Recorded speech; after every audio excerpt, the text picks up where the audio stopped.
This channel does not promote any violent, harmful, or illegal activities. All content provided by this channel is meant for an educational purpose only. শুরুতেই নজর রাখবো রাজ্যের top 9 নিউজের দিকে। ধর্মতলায় উত্তরবঙ্গ থেকে আসা বাস থেকে উদ্ধার হলো বান্ডিল বান্ডিল জাল নোট। গোপন সূত্রের খবর পেয়ে ধর্মতলা বাস স্ট্যান্ডে হানা দেয় কলকাতা পুলিশের এসটিএফ। বাস থেকে উদ্ধার হয়েছে 500 টাকার বিপুল জাল নোট। গ্রেপ্তার করা হয়েছে অভিযুক্তকে। ফের ভবানী ভবনে অর্জুন সিংকে তলব। ভাটপাড়া পুরসভার আর্থিক দুর্নীতি মামলায় তলব করা হয়েছে অর্জুনকে। আজ বেলা 12টায় ভবানী ভবনে হাজিরার নির্দেশ। শোকজের পর এবার হুমায়ুন কবিরের নিরাপত্তায় কোপ। ভরতপুরের তৃণমূল বিধায়কের নিরাপত্তায় মোতায়েন এসকর্ট গাড়ি প্রত্যাহার করে নেওয়া হলো। লোকসভা নির্বাচনের আগে হুমায়ুনকে দেওয়া হয় বাড়তি নিরাপত্তা, যদিও এসকর্ট গাড়ি প্রত্যাহার নিয়ে মুখে কুলুপ হুমায়ুন কবিরের। ফারাক্কা তৃণমূলের গোষ্ঠীদ্বন্দ্ব প্রকাশ্যে। প্রাক্তন ও বর্তমান বিধায়কের কাজিয়া। ফারাক্কার এনটিপিসি মোড়ে রেলের দ্বিতীয় আন্ডারপাস নিয়ে সংঘাতে মনিরুল ইসলাম এবং প্রাক্তন বিধায়ক মইনুল হক। এনটিপিসির বরাদ্দ টাকা ব্লক হাসপাতাল তৈরিতে হস্তান্তর করার অভিযোগ মানতে নারাজ বিধায়ক মনিরুল ইসলাম। বাংলা দুষ্কৃতী দৌরাত্ম্য যেন থামার নামই নিচ্ছে না। দুবরাজপুর স্টেশনে সোনার গয়না ভর্তি ব্যাগ ছিনতাই করার অভিযোগ। এরপরে বাইকে করে পালানোর সময় রাস্তা ভুল করে সবজির বাজারে ঢুকে পড়ে ছিনতাইবাজরা। ধরাও পড়ে যায় দুজন। গয়না ভর্তি ব্যাগ নিয়ে পলাতক দুষ্কৃতীর খোঁজে তল্লাশি পুলিশের। কালনায় কৃষি ঋণের টাকাতেও দুর্নীতি। সমবায় সমিতির ম্যানেজারের বিরুদ্ধে আর্থিক তছরূপের অভিযোগ। প্রতিবাদে বাড়ি ঘেরাও করে বিক্ষোভ চাষিদের। অভিযোগ 9 বছর ধরে হয়নি অডিট। একজনের নামে লোন তুলে দেওয়া হয়েছে অন্যজনকে। একই সঙ্গে লোন পরিশোধের টাকা ঠিক সময়ে জমা করা হয়নি ব্যাংকে। শাসক বনাম উপাচার্য দ্বৈরথ আরও চরমে পৌঁছল রায়গঞ্জ বিশ্ববিদ্যালয়ে। উপাচার্যের বিরুদ্ধে অনৈতিক কাজের অভিযোগ তুলে বিশ্ববিদ্যালয়ের আন্দোলনে নামল সারা বাংলা তৃণমূল শিক্ষা বন্ধু সমিতি। উপাচার্যের পাল্টা দাবি, অভিযোগ থাকলে লিখিতভাবে জানানো হোক। প্রাথমিক নিয়োগ দুর্নীতি মামলায় সিবিআই এর হাতে গ্রেপ্তারির আশঙ্কা। হাইকোর্টে আগাম জামিনের আবেদন সুজয় কৃষ্ণ ভদ্র ওরফে কালীঘাটের কাকুর। চলতি সপ্তাহে ডিভিশন বেঞ্চে শুনানির সম্ভাবনা। হাইকোর্টের নির্দেশে পথ কুকুরদের সুরক্ষায় এসওপি রাজ্য নগরায়ণ দপ্তরের। পথ কুকুরদের জন্য নির্দিষ্ট খাওয়ার জায়গা চিহ্নিত করবে পুরসভা। পথ কুকুরদের খাবার দেওয়ার ক্ষেত্রে বেঁধে দেওয়া হচ্ছে নির্দিষ্ট সময়সীমা। খাবার দেওয়ার পর জায়গা পরিষ্কারের পরামর্শ। রাজ্যের সব পুরসভাকে দ্রুতই পাঠানো হবে এই।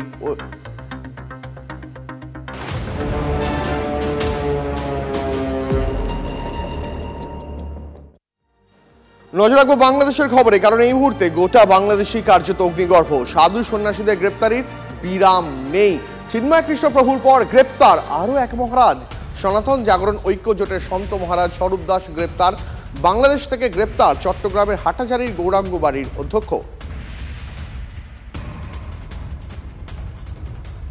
এই মুহূর্তে বাংলাদেশে সনাতনীদের টার্গেট করা হচ্ছে এমনটাই অভিযোগ আসছে। আরও একজন সাধু গ্রেপ্তার বাংলাদেশে। চিন্ময় কৃষ্ণ প্রভুর পর গ্রেপ্তার আরও এক মহারাজ। সনাতন জাগরণ ঐক্য জোটের সন্ত মহারাজ স্বরূপ দাসকে গ্রেপ্তার করা হয়েছে এমনটাই খবর পাওয়া যাচ্ছে। বাংলাদেশে গ্রেপ্তার চট্টগ্রামের হাটাজারির গৌরাঙ্গ বাড়ির অধ্যক্ষ।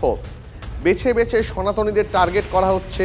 বাংলাদেশে যারা হিন্দুদের নিয়ে কথা বলেন, হিন্দু সনাতনীদের মুখপাত্র, তাদের টার্গেট করা হচ্ছে এমনই অভিযোগ আসছে। এর আগে চিন্ময় কৃষ্ণ প্রভুকে গ্রেপ্তারের পর থেকে উত্তাল হয়েছিল বাংলাদেশ। এবার আরও এক মহারাজকে গ্রেপ্তার করা হলো। কেন এভাবে অবাধে গ্রেপ্তারি চলছে জানাবেন। আমাদের সঙ্গে রয়েছেন আমাদের সহকর্মী সুমন কল্যাণ ভদ্র। সুমন, বাংলাদেশে একের পর এক সাধু মহারাজ যারা সনাতনীদের হয়ে কথা বলেন তারা গ্রেপ্তার হচ্ছেন কেন? দেখো, এটাই প্রশ্ন। বাংলাদেশে যে প্রশাসন বলতে কিছু নেই সেটা কিন্তু স্পষ্ট বোঝা যাচ্ছে বেশ কিছুদিন ধরেই, এবং এটা চূড়ান্ত আকার ধারণ করেছে। যেখানে যেখানে গন্ডগোল হচ্ছে, যেখানে যেখানে সনাতনীরা ঐক্যবদ্ধ হয়ে সেই গন্ডগোলকে প্রতিরোধ করার চেষ্টা করছেন, তখনই কিন্তু বাংলাদেশ সরকারের পক্ষে যে সমস্ত এজেন্সি কাজ করে, যেমন পুলিশ, সেনাবাহিনী, তারাও কিন্তু সেই জঙ্গি, অর্থাৎ যে জঙ্গি কার্যকলাপ জামাতের যারা এই সমস্ত কাজ করছে তাদের পক্ষে গিয়ে দাঁড়াচ্ছে, তাদের পাশে গিয়ে দাঁড়াচ্ছে। একের পর এক হিন্দু বাড়িতে আক্রমণ হয়েছে, সনাতনীদের বিরুদ্ধে আক্রমণ হয়েছে, খুন হয়েছে, আগুন দিয়ে জ্বালিয়ে দেওয়া হয়েছে। তখন কিন্তু মামলা দায়ের করে দৃষ্টান্তমূলক শাস্তির ব্যবস্থা করা হয়নি। অথচ কোনো এক কারণে একজন আইনজীবী মারা গেছেন, তার উপর যারা হামলা করেছে কারণ দেখিয়ে একাধিক সনাতনীদের, একাধিক হিন্দুদেরকে গ্রেপ্তার করা হয়েছে। কোথাও যদি কাউকে গ্রেপ্তার করাও হয়, আমি যদি তর্কের খাতিরে এটাও ধরে নিই যে আইন শৃঙ্খলা রক্ষার জন্য কাউকে গ্রেপ্তার করা হয়েছে, তাহলেও তারপর বেশ কিছু আইনি প্রক্রিয়া থাকে যে কোনো গণতান্ত্রিক দেশে। কিন্তু আমরা দেখতে পাচ্ছি বাংলাদেশে এখনো পর্যন্ত যে সমস্ত সনাতনী হিন্দুদের গ্রেপ্তার করা হচ্ছে, মুখপাত্রদের গ্রেপ্তার করা হচ্ছে, তাদের তারপর কি হবে সেই নিয়েও কোনো সিদ্ধান্তে পৌঁছতে পারছে না বাংলাদেশ। তুমি যে কথাটা বললে এটা গণতান্ত্রিক দেশের ক্ষেত্রে প্রযোজ্য, গণতান্ত্রিক শব্দটা ব্যবহার করলে। এখানে গণতন্ত্রের দেশ মাত্র নেই, গণতন্ত্র বলে অবশিষ্ট আর কিছু নেই। প্রশাসন হঠাৎ করে এসে বসেছে, উপদেষ্টারা হঠাৎ করে উড়ে এসে জুড়ে বসেছেন, ফলে তারা বাংলাদেশের আগামী দিনে কি পরিস্থিতি হবে তার দিকে যেমন কোনো ধ্যান ধারণা নেই, এবং সেই ধ্যান ধারণা না থাকার কারণে একটা লুটতরাজ চলছে, এবং যে গোষ্ঠী সবচেয়ে বেশি নজর থাকুক, এদিকে নজর রাখো, তোমার সঙ্গে পরবর্তীতে আবার এই নিয়ে কথা হবে। আর এদিকে বাংলাদেশ থেকে হিন্দু বিতরণের চেষ্টা, হিন্দু বিতরণে কার্যত সমর্থন ইউনূস প্রশাসনের। সাতক্ষীরা, চট্টগ্রাম, রংপুর, নাড়াইলে হিন্দুদের ওপর চলছে নারকীয় হামলা। একের পর এক হিন্দুদের বাড়িতে হামলা হচ্ছে, দোকানপাট লুট হয়ে যাচ্ছে, অথচ কট্টরপন্থীদের বিরুদ্ধে কোনো ব্যবস্থাই নিচ্ছে না ইউনূস প্রশাসন। পথে নেমে বিক্ষোভ করায় কট্টরপন্থীদের রোষে সনাতনীরা। একের পর এক জায়গায় হিন্দুদের ধরপাকড় চলছে, ইসকনের গায়ে মৌলবাদী তকমা সেটা দেওয়া হচ্ছে, অথচ জামাত নিয়ে মুখে কুলুপ বাংলাদেশ প্রশাসনের।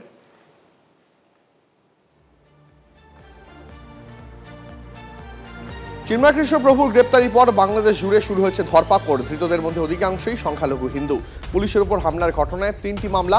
হিন্দুদের ওপর হামলায় ধরপাকড় কোথায়? চট্টগ্রামে পুলিশের উপর হামলায় 27 জনকে গ্রেপ্তার করা হয়েছে। এছাড়াও অজ্ঞাত পরিচয় 1300 জনের বিরুদ্ধে কড়া ধারায় মামলা ইউনূস সরকারের। আমরা খুবই আতঙ্কে আছি ভাই।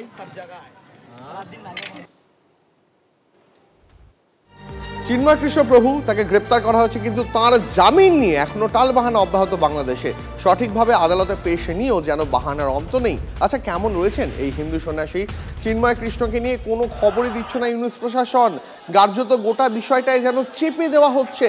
চিন্ময় কৃষ্ণ প্রভুর প্রাণ সংশয়ের আশঙ্কা করছেন তার অনুগামীরা।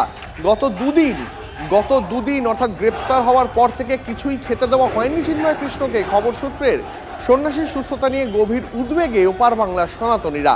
কেন আইনজীবীর সঙ্গেও দেখা করতে দেওয়া হচ্ছে না প্রশ্ন তুলছেন চিন্ময় কৃষ্ণ প্রভুর অনুগামীরা।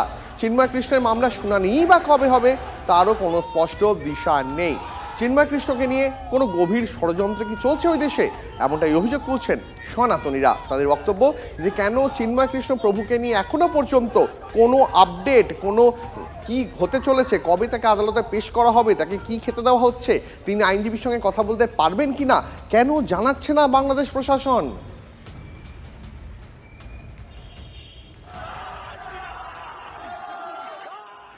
বাংলাদেশে হিন্দুদের উপর লাগাতার অত্যাচার চলছে, মৌলবাদীদের বিরুদ্ধে কেন কোনো ব্যবস্থা নেওয়া হচ্ছে না? বিনা বাধায় অত্যাচার, উল্টে ইসকনকে নিষিদ্ধ করার দাবি উঠছে বাংলাদেশে। এবার অন্তর্বর্তী সরকারের সঙ্গে গলা মেলালো ইউনূস প্রশাসন ঘনিষ্ঠ সংগঠন হেফাজত ইসলাম।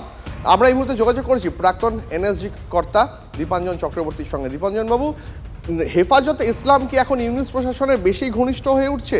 কারণ আমরা দেখতে পাচ্ছি যত সময় গড়াচ্ছে ততই ইসকনকে আরো বেশি করে নিষিদ্ধ ঘোষণা করার পথে এগোচ্ছে, আর এই হেফাজতে ইসলামের মতন কয়েকটি সংগঠন, তাদের পরামর্শ মেনে চলছে ইউনূস প্রশাসন।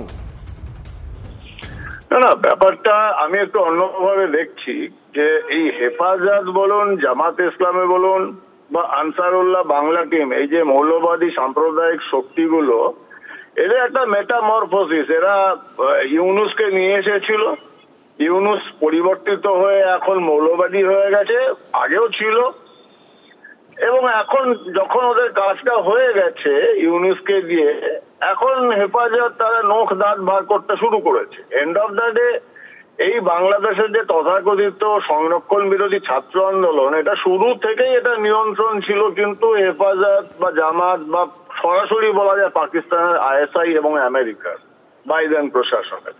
তো এখন সেই ইউনূসের প্রয়োজন শেষ হয়ে গেছে। এখন খুব তাড়াতাড়ি দেখতে পাবেন হয়তো ইউনূসকেও জেলবন্দি করা হবে, কারণ এখন ওরা যে জিনিসটা চায় সেটা পেয়ে গেছে, দেশের এখন শাসন ক্ষমতাটা। মানে দীপাঞ্জন বাবু, আপনি বলতে চাইছেন বাংলাদেশের অবস্থা কি খুব অদূরেই পাকিস্তানের মতন হতে চলেছে, যেখানে সেনার হাতে বা মৌলবাদীদের একাংশের হাতেই থাকবে গোটা নিয়ন্ত্রণটা, শুধুমাত্র ইউনূস প্রশাসন তাদের হাতের পুতুল হয়ে থাকবে? অ্যাবসলিউটলি, এটা কোনো সন্দেহ নেই। এবং প্রথম দিন থেকে অগাস্ট মাসে যবে থেকে সংরক্ষণ বিরোধী আন্দোলন শুরু হয়েছিল তখন থেকেই আমরা বারবার বলেছিলাম, কারণ ট্রেন্ডটা তাই দেখা যাচ্ছিল।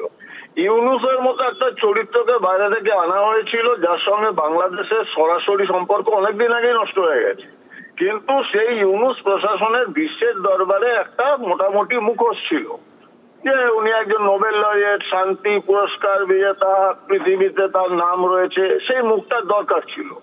না হলে আমি সবসময় বলি যে এটা একটা নেকড়েবাজেদের প্রশাসনে একটা নিরীহ শিশু অথবা খরগোশকে সামনে বসানো হয়েছে।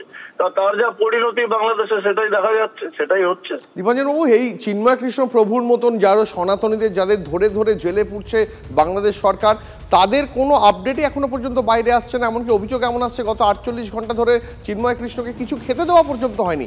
কোনো গণতান্ত্রিক দেশে কি এভাবে চলতে পারে? সিস্টেম কিভাবে চলে? আপনি কি বাংলাদেশকে এখনো আজকের বাংলাদেশকে গণতান্ত্রিক রাষ্ট্র বলবেন? আমি বলবো না। এবং সারা পৃথিবীতে দেখা গেছে যে জিহাদিরা, ইসলামিক মৌলবাদে যারা বিশ্বাস করে, সন্ত্রাসবাদীরা, তাদের কাছে দুটো জিনিস কোনো মতেই আমি আশা করি না। একটা মানবাধিকার, আর একটা হচ্ছে ন্যায় বিচার। কারণ ওরা শরিয়তে বিশ্বাস করে। এই বহু ইসলামিক কান্ট্রিতে অপরাধীদের হাত কেটে ফেলা হয়, পা কেটে ফেলা হয়। এগুলো কি ন্যায় বিচারের প্রক্রিয়া? কাজীর বিচার। এবং মানবাধিকার আর ইসলামিক মৌলবাদ বা জিহাদ এ তো কোনো দূর দূরান্তি কোনো সম্পর্ক নেই। যেটা হচ্ছে চিন্ময় প্রভুর সঙ্গে সেটাই স্বাভাবিক। ধন্যবাদ আপনাকে। কথা বলছিলাম প্রাক্তন এনএসজি কর্তা দীপাঞ্জন চক্রবর্তীর সঙ্গে। দেখুন, হিন্দুদের উপর অত্যাচার চলছে বাংলাদেশে, অথচ বেছে বেছে সেই হিন্দুদেরই কি কণ্ঠরোধের চেষ্টা করা হচ্ছে বাংলাদেশে। অভিযোগ এমনটাই আসছে। বাংলাদেশে ইসকনের সন্ন্যাসী চিন্ময় কৃষ্ণ দাসের গ্রেপ্তারির প্রতিবাদে ফুঁসছে সব মহল। তার মধ্যেই পদ্মাপাড়ে দেশে ইসকনকে নিষিদ্ধ করার চেষ্টা চলছে। এমনকি এই চেষ্টা যেন করছে খোদ ইউনিসের অন্তর্বর্তী সরকার। এই নিয়ে বাংলাদেশের হাইকোর্টে দায়ের করা হয়েছে মামলা। আজ এ বিষয়ে সিদ্ধান্ত নেওয়া হবে আদালতে। যদি এই বিষয়ে কোনো নির্দেশ জারির আগে বাংলাদেশ সরকারের মতামত চেয়েছে হাইকোর্ট, তবে এই সিদ্ধান্ত হয়তো আজই হয়ে যাবে না, কিন্তু সেই প্রক্রিয়া ইতিমধ্যেই শুরু হয়ে গেল বাংলাদেশে।